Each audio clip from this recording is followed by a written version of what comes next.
تو پھر قادیانی جو ہے اس کے دل میں اس کے ایمان کی جو رمق ہے اس کو جو ہے زنگ آلود کرنے کی کوشش کرے گا.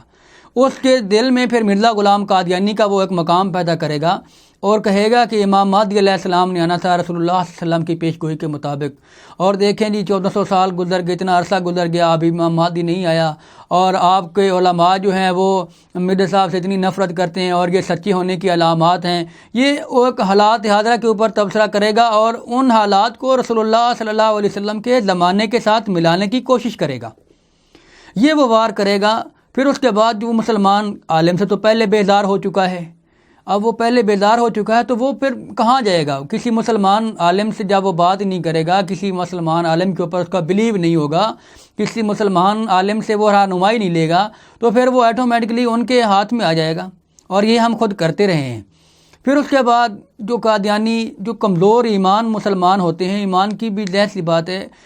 ہر ایک مومن کا ایمان دوسرے مسلمان سے مختلف ہوتا ہے. اس کے ایمان کا درجہ ہوتے ہیں، کسی کا ایمان کی بہت اعلیٰ درجے میں ہوتا ہے، کسی کا ایمان ہوتا ہے لیکن کم درجے میں ہوتا ہے. تو قادیانی جو ہے وہ کم ایمان والے لوگ جو ہوتے ہیں، جن کے دل میں ایمان تو ہوتا ہے لیکن وہ اعلیٰ درجے کا اتنا مضبوط نہیں ہوتا، جس میں دنیا کے ملونی شامل ہوتی ہے، پھر وہ اس کے اوپر وار کرتے ہیں. پھر تیسرا مسلمان جو مالی لحاظ سے کمزور ہوتا ہے، قادیانی اس کے اوپر وار کرتے ہیں کہ اس کو مالی لحاظ سے، اب ایک مثال کے طور پہ ایک مسلمان ہے، اور یہ ہمارے لیے بھی بہت لمحہ فکریہ ہے مسلمانوں کے لیے کہ ہم آپس میں اڑوس پڑوس میں ہمارے 10 گھر ادھر 10 گھر دائیں 10 گھر بائیں، یہ ہمارے مسلمان کی ذمہ داری ہے کہ ہم وہاں پہ خیر خبر گیری رکھیں کہ کہیں ہمارے محلے میں، ہمارے پڑوس میں، ہمارے ہمسائے میں کوئی ایسا مسلمان تو موجود نہیں ہے جو بیچارہ مالی لحاظ سے اتنا کمزور ہو چکا ہے کہ اس کو 2 وقت کا کھانا نہیں مل رہا. تو یہ قادیانی ان لوگوں کو تلاش کرتے ہیں، ان کے ساتھ مالی معاملات کرتے ہیں، راشن وغیرہ کے رشتہ ناطہ کے جو مسائل ہوتے ہیں یہ ان کو جب حل کرتے ہیں، تو پھر جب ایک بندہ کسی کو 2 وقت کی روٹی عزت کے ساتھ دے تو پھر ظاہر سی بات ہے دوسرا انسان اس کا جو ہے وہ تابع دار ہو جاتا ہے، اس کی محبت اس کے دل میں آ جاتی ہے. تو پھر وہ آٹومیٹکلی قادیانی کے قریب ہو جاتے ہیں اور پھر قادیانیت میں ان کو لایا جاتا ہے، پھر ان کو قادیانیت سے تعارف کروایا جاتا ہے. پھر بعض ایسے ہوتے ہیں جن کو بیرون ممالک بھی بھجواتے ہیں. میں خود ایسے مربی کے طور پہ یہ کام کرتا رہا ہوں، اور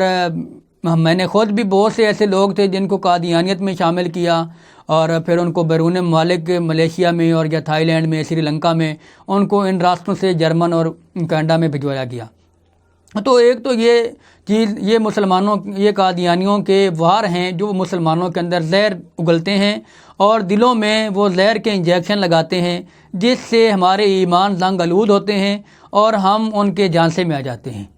دوسرا جو میں اپنے مسلمان بھائی ہیں، میں آپ سے یہ بھی درخواست کرنا چاہتا ہوں کہ جب تک آپ علماء کے قریب رہیں گے، آپ ہر اٹھنے والے فتنے سے محفوظ رہیں گے. چاہے آپ اسکول میں پڑھتے ہیں، کالج میں پڑھنے والے ہیں، یونیورسٹیوں میں پڑھنے والے ہیں، آپ جس میدان میں بھی ہیں، چاہے آپ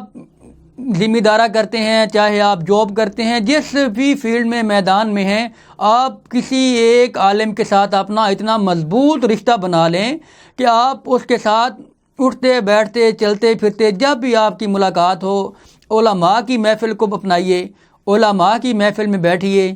علماء کے ساتھ اپنی مشاورت کیجیے، زندگی کے معاملات میں ان سے ڈسکس کیجیے، زندگی کے دنیا کے معاملات میں، دین کے معاملات میں ان سے مشاورت کرتے رہیں گے تو آپ دور حاضر کے جتنے بھی فتنے ہیں ان سے محفوظ رہیں گے. چاہے وہ قادیانیت کا فتنہ ہو، چاہے وہ پرویزیت کا فتنہ ہو، بہائیت کا فتنہ ہو، جو بھی فتنہ ہے، جو بھی فتنہ آپ کے قریب آئے گا، آپ کو سمجھ آ جائے گی کہ یہ فتنہ ہے، یہ اسلام کے خلاف کام کرنے والا کوئی گروہ ہے جو ہمیں اسلام سے دور لے کے جا رہا ہے. تو میں یہ آپ کو پیغام دینا چاہتا ہوں، اسکول، کالج، یونیورسٹیوں میں یہ قادیانی بڑے منصوبہ کے ساتھ ہمارے جو لڑکے لڑکیاں، مسلمان لڑکے لڑکیاں اسکول، کالج، یونیورسٹیوں میں پڑھتے ہیں، یہ قادیانیوں کی ایک تنظیمیں ہیں جو باقاعدہ اسکول، کالج، یونیورسٹیوں میں جاتے صرف اس لیے ہیں، ان کی زندگی کا کوئی اور مقصد نہیں ہے، کیونکہ وہ واقف زندگی ہوتے ہیں. ان کو اسکول، کالج، یونیورسٹیوں میں اس لیے بھیجا جاتا ہے کہ وہ قادیانیت کی کسی رنگ میں تبلیغ کریں. تو میں آپ کو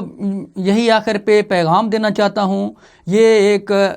درد دل کے ساتھ آپ کو درخواست کرنا چاہتا ہوں کہ آپ علماء کی خدمت میں بیٹھیے، علماء کی صحبت اختیار کیجیے، آپ ہر ایک فتنے سے محفوظ رہیں گے، اور ہر ایک اٹھنے والے فتنے کا آپ کو اندازہ ہو جائے گا کہ یہ فتنہ جو اٹھا ہے یہ اسلام کے خلاف کس قدر کام کر رہا ہے۔ مجھے امید ہے کہ آپ علماء سے بغیر کسی تعصب سے، بغیر کسی فرقے کے جو واریت ہے اس سے دور ہو کر جس مسلک کا وہ عالم ہے آپ اس کے ساتھ جوڑ جائیے۔ یقین مانیے جس مسلک کا بھی وہ مسلمان عالم ہے، وہ لا الہ الا اللہ محمد رسول اللہ پہ ایمان رکھتا ہے، توحید پہ ایمان رکھتا ہے، رسول اللہ کو خاتم النبیین مانتا ہے، آپ ان کے ساتھ جڑ جائیے، آپ دنیا میں بھی کامیاب ہو جائیں گے، آخرت میں بھی کامیاب ہو جائیں گے۔